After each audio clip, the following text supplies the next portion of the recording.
It begins with a man who cannot forgive himself.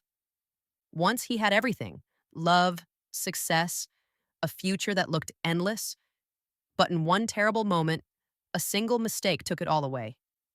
He was behind the wheel. A glance, a distraction, a crash, 7 lives lost.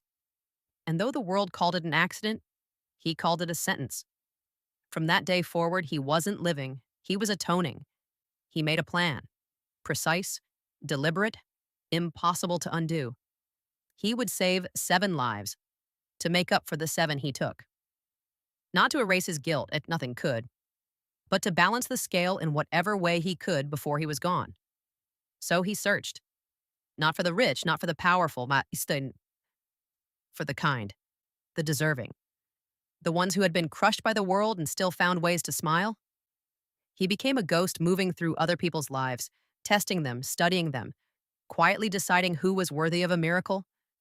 A mother trapped in an abusive home, a man who'd lost his sight but not his faith, a child whose life depended on a stranger's kindness. He gave what he could: a house, a future, a chance.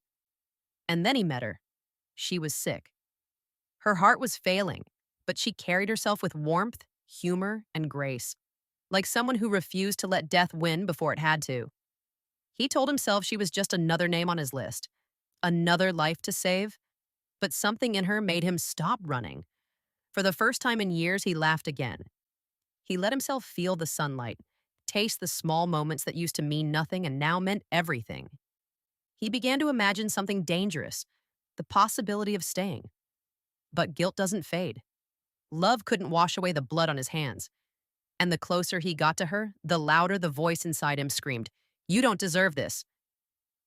So he finished what he started. With calm precision, he prepared everything: letters, documents, instructions. He made sure every detail was perfect. 7 people, 7 second chances, and one final act that would take the life he no longer wanted and give it to those who still had something to live for. When the moment came, he didn't hesitate. There was no anger, no fear, only peace. The next morning, lives began again. A blind man opened his eyes and saw color. A dying woman woke with a heartbeat steady and strong. A child breathed without pain.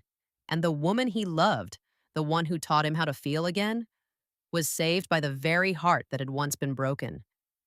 She never knew the truth, not fully, but she felt it. Every heartbeat carried a piece of him. He was gone, but through her, through all of them, he lived on. Not as a ghost of guilt, but as proof that redemption isn't about forgetting what you've done. It's about choosing, even in your darkest moment, to give life where once you took it away. His story isn't one of tragedy. It's one of balance, of love given without expectation, of a man who finally found peace, not in forgiveness, but in the quiet act of giving everything he had left. Because sometimes the most human thing you can do is to turn your own pain into someone else's miracle. Can you guess the movie?